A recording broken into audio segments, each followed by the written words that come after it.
Buenos días con todos, buenas tardes, buenas noches con los que nos están viendo. El día de hoy vamos a iniciar los estudios del libro de Daniel, que es un libro profético del Antiguo Testamento. Por muchos años, el libro de Daniel ha sido el campo de batalla entre los eruditos, conservadores y liberales. El calor de la batalla pues ya ha pasado y los dos lados han alegado una gran victoria. Sin embargo, el mismo hecho de que el libro de Daniel quedara intacto en las Escrituras y que la atribución al libro de una fecha temprana, es decir, del siglo VI a.C., mientras que los críticos nos dicen que el libro es del siglo II a.C., o sea, 400 años después. Pero sin embargo, un teólogo también nos dice, Richard Winston nos dice, que ningún otro libro del Antiguo Testamento ejerció tan grande efecto en el desarrollo del cristianismo como es el libro de Daniel. Para los críticos, la profecía es una imposibilidad. Opinan que no hay cosa tal como predecir eventos venideros y por consiguiente dicen ellos que un libro que contiene predicciones debe haber sido escrito después que los hechos han ocurrido. Según los críticos, Daniel no escribió este libro en el exilio, sino que fue un judío piadoso que escribió en la época de los macabeos este libro. Dentro de esos críticos tenemos uno de los primeros, que allá ya por el siglo III después de Cristo escribió, Porfirio. Porfirio, pues bueno, era un estudiante que estudió con Orígenes, allá en Cesarea de Palestina, y que en algún momento se dice que profesó la fe cristiana. Sin embargo, Orígenes dejó eso y se fue a ver a lo que es el famoso filósofo Plotino. Plotino era un neoplatónico y Porfirio aprendió de él. Y Porfirio se volvió del cristianismo al politeísmo. Y en su arranque de querer destruir el cristianismo, escribió 15 libros contra los cristianos. Buscó, investigó todo lo que pudo para decir que el libro de Daniel no fue escrito por Daniel, sino que en el tiempo de los macabeos. Y desde la época de Porfirio hasta nuestros días se sigue diciendo la misma narrativa entre los críticos.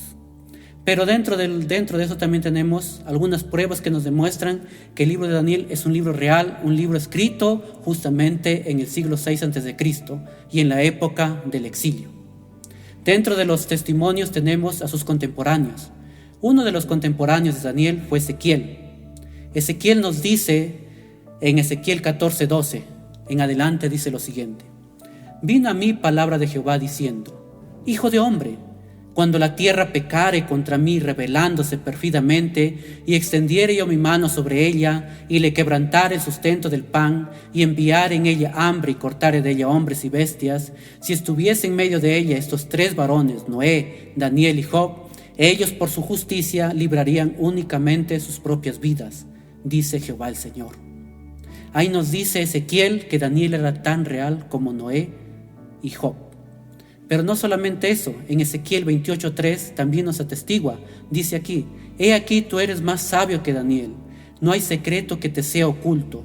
Dios está hablando en este versículo a Lucifer, donde le dice a Lucifer: tú eres más sabio que Daniel, atestiguando una vez más Ezequiel de que Daniel era tan real pues como el mismo el diablo, cuando dijo que era más sabio que Daniel. Dentro de otros hallazgos también en los críticos han tratado de destruir el libro de Daniel desde el primer versículo. Por ejemplo, en Daniel 1:1-2 dice lo siguiente: En el año tercero del reinado de Joacim, rey de Judá, vino Nabucodonosor, rey de Babilonia, a Jerusalén y la sitió. Y el Señor entregó en sus manos a Joacim, rey de Judá, y parte de los utensilios de la casa de Dios, y los trajo a tierra de Sinar, a la casa de su Dios, y colocó los utensilios en la casa del tesoro de su Dios. Según los críticos, ellos dicen que en historia secular no hubo ningún rey que hiciera tales cosas de llevar los tesoros a la casa de su Dios. No era costumbre de los reyes, decían los críticos. Pero sin embargo, se descubrió en el siglo pasado lo siguiente. Se descubrió en una de las tablillas que Nabucodonosor tenía la costumbre de llevar los tesoros que capturaba de las distintas naciones al templo de su Dios. También los críticos criticaron el versículo 3 que dice: y dijo el rey a Aspenaz, jefe de los eunucos, que trajese de los hijos de Israel del linaje real de los príncipes. Ellos dijeron que no existía ningún tal Aspenaz, que Aspenaz era un nombre ficticio. Pero sin embargo, una vez más, Aspenaz, el nombre Aspenaz, fue hallado en uno de los monumentos de Babilonia. Y en esos monumentos dice lo siguiente: Aspenaz, jefe de los eunucos. Una vez más, la arqueología daba por sentado también que el libro de Daniel era un libro real y objetivo. Pero no solamente eso, los críticos encontraron otro supuesto error. Nos dijeron que en el capítulo 5, donde se nos dice que Belsasar, rey de Babilonia, murió en una fiesta durante la noche en que cayó a mano de los persas, en la historia secular nos había dicho de que ese día en que cayó Babilonia gobernaba Nabonido, y que fue capturado y llevado vivo, y que vivió sus últimos días en cautiverio. Y los críticos dijeron: hemos hallado un error en el libro de Daniel. Y no había forma de cómo reconciliarlo. Pero sin embargo, también en el siglo pasado, un arqueólogo, Sir Henry Rawson, descubrió una inscripción en un cilindro en el valle del río Éufrates, conteniendo la información que decía que había 2 reyes en Babilonia, padre e hijo. Nabonido, que ocupaba una fortaleza fuera de Babilonia, tenía un hijo mayor llamado Belsasar, que permitió a su hijo gobernar como corregente y le permitió llevar el título de rey. Con esto, una vez más, el libro de Daniel nos dice que es un libro objetivo y un libro real. Pero también se aclaró con esto un versículo que no se podía interpretar. Veamos este versículo. Era Daniel 5:7. El rey gritó en alta voz que hiciesen venir magos, caldeos y adivinos, y dijo el rey a los sabios de Babilonia: cualquiera que lea esta escritura y me muestre la interpretación, será vestido de púrpura y un collar de oro llevará en su cuello y será el tercer señor en el reino. Aquí muchos de los que interpretaban las escrituras decían: ¿por qué el tercer señor del reino? ¿Por qué no el segundo? Si se supone que Belsasar era el rey. Pero con esto también se nos acaba de entender de que habían 2 reyes. Por eso es que este rey no podía ofrecer un cargo más allá del tercer señor del reino. Y con esto se quedaron callados también los críticos. Pero sin embargo también hay otras pruebas. La Septuaginta, la versión griega del Antiguo Testamento, incluye también a Daniel. Y recordemos que la Septuaginta fue escrita mucho antes de la época de los Macabeos. Pero también Josefo atestigua en su libro Antigüedades de los Judíos, nos cuenta el incidente que durante los tiempos de Alejandro Magno, el cual confirma que el libro data de los días de Daniel mismo, nos dice que Alejandro Magno entró a Jerusalén y que salió a su encuentro el sacerdote Jadúa y le dijo a Alejandro: mira, aquí dice que tú ibas a llegar hoy día. Alejandro, al ver esa profecía, se quedó tan impactado que no destruyó la ciudad de Jerusalén, sino que entró y adoró. Pero no solamente eso, esas pruebas han demostrado una vez más de que el libro de Daniel es un libro verdadero. Pero tenemos el testimonio más fehaciente, que es el testimonio de Jesucristo, quien nos dice en Mateo 24:15: por tanto, cuando veáis en el lugar santo la abominación desoladora de que habló el profeta Daniel, el que le entienda, dijo Jesús. Estas son palabras de Jesús. Jesucristo dijo que Daniel era real. Cristo dice que Daniel era real, y cuando Él lo dice, pues es todo y se acaba la discusión también. Pero no solamente eso. Sir Isaac Newton, el científico más grande, nos dice en sus libros de observaciones sobre las profecías de Daniel y el Apocalipsis a Juan: quien niega las profecías de Daniel socava los cimientos del cristianismo, que se funda sobre las profecías de Daniel acerca de Cristo. Todas estas pruebas nos muestran una vez más de que Daniel fue un personaje real, de que lo que escribió Daniel también fueron hechos que sí ocurrieron, hechos reales. Y con esto nos muestra también de que el libro de Daniel, con el testimonio de Jesucristo, dando a entender también de que Daniel sí existió y todo lo que se escribió es palabra de Dios. Amén. Continuando con el estudio de Daniel, ahora vamos a ver quién era en sí Daniel. Sabemos más en cuanto a Daniel el hombre de lo que sabemos de cualquier otro profeta. Él nos da un relato personal de su vida desde el tiempo que fue llevado cautivo a Babilonia, que más o menos fue en el año tercero del reinado de Joacín, alrededor del año 606 a.C., hasta el año primero del rey Ciro el Persa, alrededor del año 536 a.C. La vida y el ministerio de Daniel llenan todos los 70 años del cautiverio de Israel en Babilonia. Al principio del libro, Daniel es un muchacho entre la edad de 13 a 16 años, y al fin del libro es un anciano de edad de entre 80 y 90 años. Aquí vemos también que Dios consideraba a Daniel varón muy amado, como nos dice Daniel 10:11. Pero hay tres características muy importantes de la vida de Daniel. Daniel era un hombre con propósito, un hombre de oración y un hombre de profecía. Daniel era un hombre con propósito, eso nos atestiguan Daniel capítulo 1, versículo 8 y Daniel 6:10. Daniel determinó no contaminarse con la inmoralidad del paganismo ni comprometerse con la degradación de la idolatría. Esta es la enseñanza práctica de la profecía. El estudio de la profecía no debe conducirnos al fanatismo ni al sensualismo, debe conducirnos más bien a una vida de santidad y a un temor de Jehová. Pero el mismo libro de Daniel nos atestigua que Daniel nos dice ahí en Daniel 1:17, a estos 4 muchachos Dios les dio conocimiento e inteligencia en todas las letras y ciencias, y Daniel tuvo entendimiento en toda visión y sueños. Daniel, juntamente con sus 3 amigos, recibieron de parte de Dios inteligencia y conocimiento en toda letra y ciencias. Pero también nos dice ahí en el versículo 19 del capítulo 1, y el rey habló con ellos y no fueron hallados entre todos ellos otros como Daniel, Ananías, Misael y Azarías. Así pues estuvieron delante del rey. En todo asunto de sabiduría e inteligencia que el rey les consultó, los halló 10 veces mejores que todos los magos y astrólogos que había en todo su reino. Daniel y sus 3 amigos eran considerados los más sabios de todo el reino, 10 veces mejor. Vemos entonces acá que es el Daniel, un hombre con propósito que determinó no contaminarse con la inmoralidad del paganismo, no contaminarse con todas las prácticas que tenía Babilonia.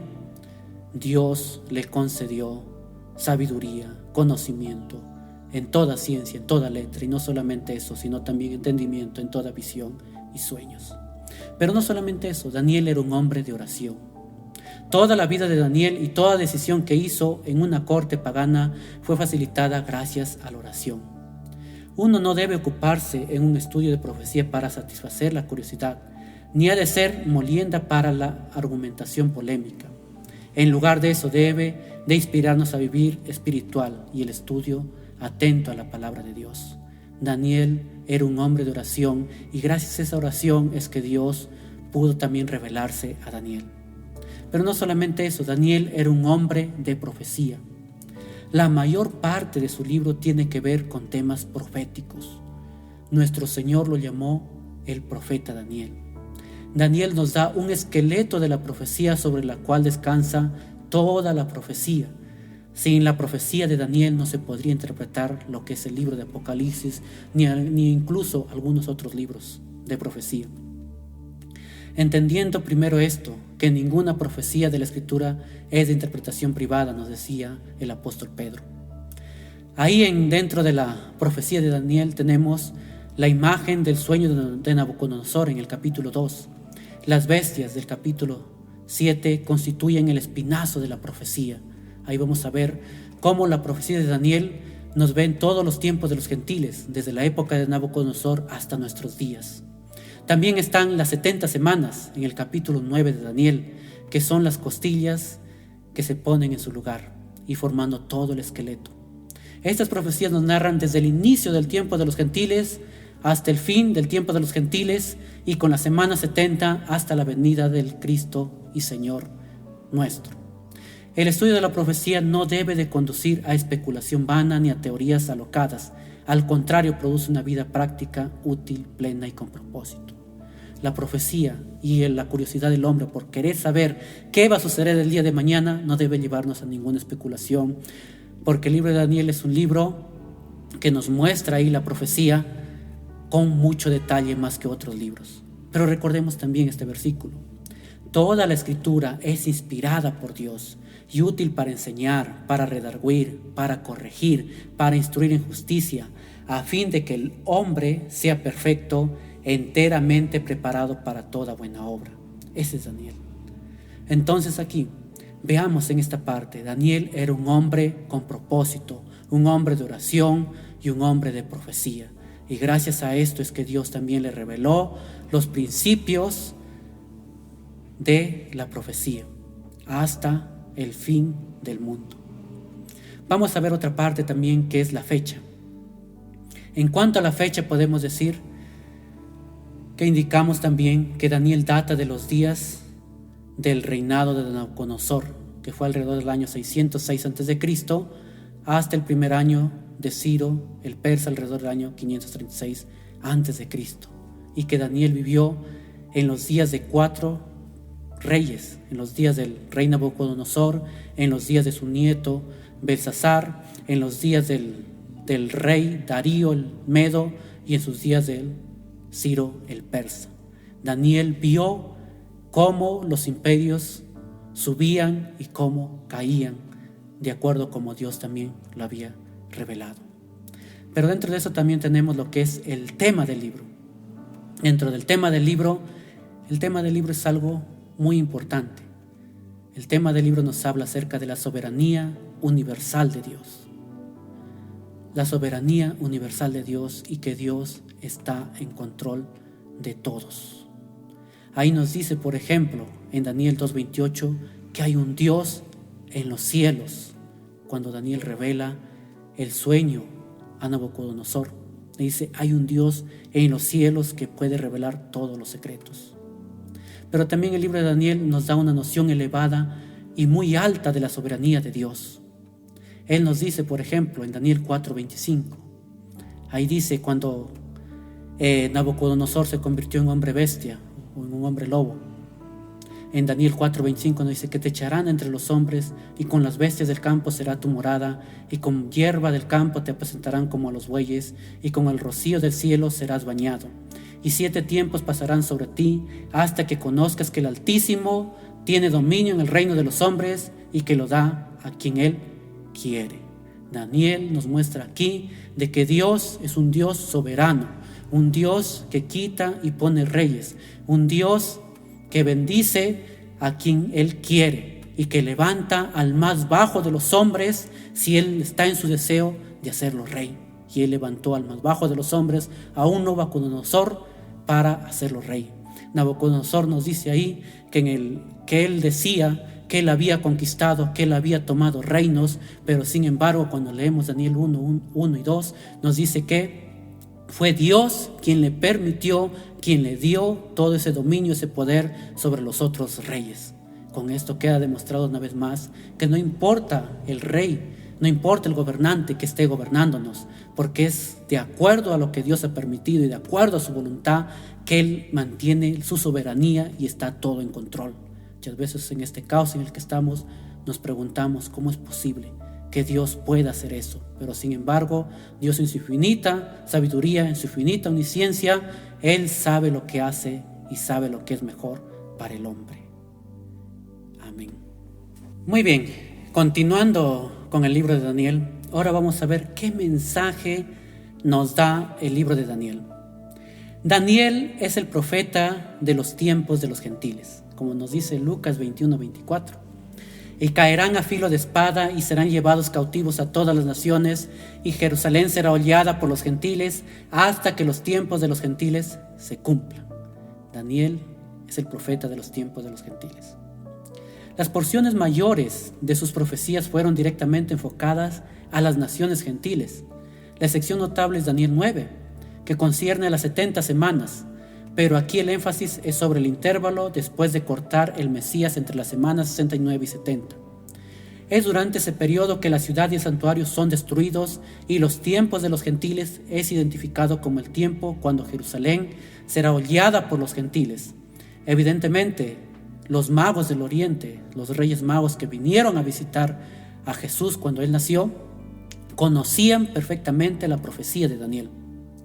Una porción del libro de Daniel fue escrita en arameo, el lenguaje de los gentiles de ese entonces. El arameo era el idioma del imperio babilónico y Daniel fue escrito una parte en ese idioma. Todo esto nos implica que el libro de Daniel no haya sido escrito para la nación de Israel. No es eso. Por el contrario, Israel estaba familiarizado con las profecías de Daniel en ese entonces. Vamos a ver también la exactitud de Daniel en cuanto a la llegada del Mesías, en cuanto al día en que el Mesías iba a entrar por la entrada triunfal hacia Jerusalén y en la cual los fariseos ni los saduceos pudieron distinguir. Daniel nos da un cálculo exacto en números y días precisamente. Pero también hablamos también de Ezequiel, quien estaba con los cautivos, hizo referencia al carácter de Daniel y a su oficio de profeta. A propósito, esta referencia a Daniel hecha por Ezequiel, quien fue un contemporáneo suyo, es evidencia concluyente contra la teoría que Daniel pertenece al periodo macabeo. Recordemos que Ezequiel dio ese testimonio. Veamos acá algunos versículos claves. Veamos Daniel 2:20. Y Daniel habló y dijo: sea bendito el nombre de Dios de siglos en siglos, porque suyos son el poder y la sabiduría. Él muda los tiempos y las edades, quita reyes y pone reyes, da la sabiduría a los sabios y la ciencia a los entendidos. Ese era Dios. Es Dios el que da sabiduría y entendimiento a los sabios. Él muda los tiempos. Y como les iba diciendo, Daniel vivió en un periodo de 4 reyes. Y el mensaje también del libro de Daniel nos dice también que hay un Dios en el cielo y que Él gobierna los reinos de los hombres y que Él tiene control de todo. Los reinos de los hombres pasan, pero el reino de Dios permanece para siempre. Ahora vamos a ver un pequeño bosquejo del libro de Daniel. Cuando nosotros nos ponemos a leer el libro de Daniel, veamos acá los primeros capítulos. El capítulo 1 al 6 tratan de historia y los capítulos 7 al 12 tratan con profecía. Y no está armado cronológicamente. Es decir, cuando nosotros ponemos a leer, hay partes en donde va cronológicamente, pero otras no. Esa es una manera en la que fue escrito el libro de Daniel. Y también vemos acá en el libro de Daniel cómo los imperios suben y caen. También debemos entender acá que un día Jesús va a volver, y como estaba en las profecías de Daniel, todo el esfuerzo humano simplemente son como las eras o como el tamo que pasa, o como simplemente las hierbas del campo que hoy es y mañana no es, pero sin embargo el reino de Cristo va a permanecer por siempre. Eso se ve en el sueño de Nabucodonosor, eso se ve también en la revelación de las bestias. También vemos acá otro versículo que se considera un poco clave, Daniel 5:19. Y por la grandeza que le dio, todos los pueblos, naciones y lenguas temblaban y temían delante de él. A quien quería mataba y a quien quería daba vida, engrandecía a quien quería y a quien quería humillaba. Este versículo habla de Nabucodonosor, un rey que gobernó a su antojo, un rey muy prepotente y orgulloso, que Dios tuvo que humillar y mostrarle a este rey que Él es quien gobierna, que Dios es quien pone y quita reyes. Dios hizo de Nabucodonosor, lo bajó a menos que un animal, a tal manera que Nabucodonosor estuvo como 7 años como una bestia, fue alimentado como un animal más. Pero sin embargo, Dios en su infinita misericordia cambió el corazón de Nabucodonosor y lo hizo un hombre de Dios. Vamos a ver también la confesión de Nabucodonosor, quien confesó que Dios es el único, quien confesó que Dios es eterno y que confesó y reconoció que Dios es quien quita y pone reyes. A diferencia de Nabucodonosor, tenemos a su nieto Belsasar. Belsasar, a pesar de que había visto cómo Dios había tocado el corazón de Nabucodonosor, él no reconoció a Dios, sino que se burló de él. Y nos dice, por ejemplo, ahí en Daniel 5:23, sino que contra el Señor del cielo te has ensoberbecido, e hiciste traer delante de ti los vasos de su casa, y tú y tus grandes, tus mujeres y tus concubinas bebisteis vino en ellos. Además de esto diste alabanza a dioses de plata y oro, de bronce, de hierro, de madera y de piedra, que ni ven, ni oyen, ni saben, y al Dios en cuya mano está tu vida y cuyos son todos tus caminos nunca honraste. Vemos acá a Belsasar también cómo Dios lo tuvo que juzgar, y este Belsasar fue condenado. Ese día perdió su reino, a diferencia de Nabucodonosor, que también era orgulloso, pero él reconoció a Dios. Belsasar no lo hizo. También vemos también ahí a los otros emperadores, Darío el Meda y Ciro el Persa, por los cuales también Daniel estuvo ahí con ellos. En todo este tiempo Daniel vio detrás de bastidores todo lo que Dios hacía. Daniel se sostuvo como una columna en medio de las arenas movedizas donde los reinos subían y caían. Aquí Daniel nos muestra también cómo los gobiernos pasan. Para este tiempo en que hoy vivimos, un tiempo difícil, en donde nos preguntamos qué están sucediendo con nuestros gobernantes, en donde parece que el mundo ha enloquecido, en donde parece que ahora lo inmoral es algo por lo cual debemos nosotros festejar, donde se están aprobando leyes contrarias a la voluntad de Dios, pero sin embargo tengamos esta esperanza, que Dios es soberano y Él está en control de todo.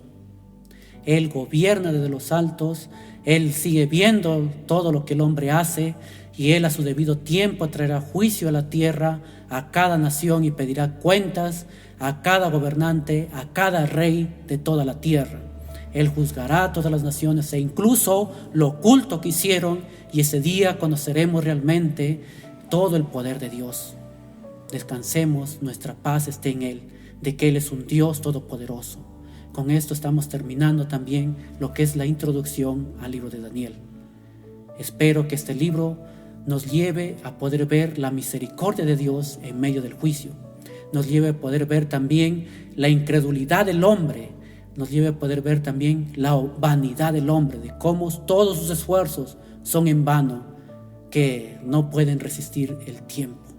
Y vamos a ver también acá cómo el reino de Dios se va a establecer un día en la tierra y someterá a todas las naciones bajo mano de hierro, bajo el gobierno y único de Jesucristo, nuestro Señor y Dios. Muchas gracias. Amén.